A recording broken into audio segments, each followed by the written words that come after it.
بسم اللہ الرحمن الرحیم۔ السلام علیکم دوستو، ہماری اس چینل میں آپ سب کا تہہ دل سے خوش آمدید کرتا ہوں۔ دوستو، امید کرتا ہوں آپ سب خیریت سے ہوں گے۔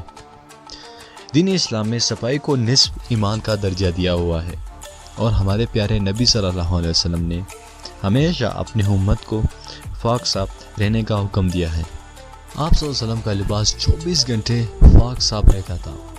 ہمارے نبی صلی اللہ علیہ وسلم نے بہت زیادہ دانت کے صفائی کا بھی حکم دیا ہے۔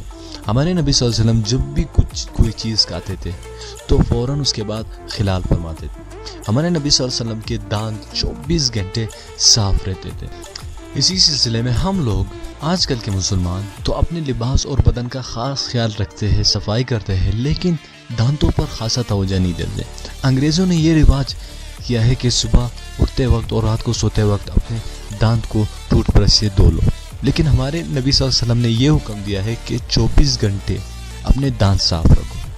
آج کل کے دور میں آپ کسی سے ملتے ہوں گے اور وہ مسکراتا ہوگا، لیکن کیا آپ جانتے ہیں اس کے دانت جب آپ کسی سے بات کرتے ہوں گے تو اس کے منہ سے اگر کوئی بدبو آتی ہوگی تو آپ اس کے ساتھ 2 منٹ بات نہیں کریں گے۔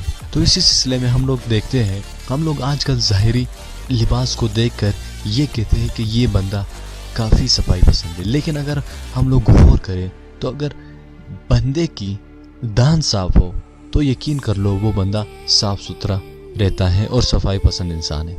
اسی سلسلے میں ہمارے پیارے نبی صلی اللہ علیہ وسلم نے زندگی بھر کلیجی نہیں کھائی، اور ہمارے نبی صلی اللہ علیہ وسلم نے پیاز بھی نہیں کھایا، کیونکہ صحت کے لحاظ سے اگر دیکھا جائے تو کلیجی ایک طاقتور چیز ہے، اور اگر پیاز دیکھا جائے تو نظام ہاضمے کے لیے ایک بہترین چیز ہے۔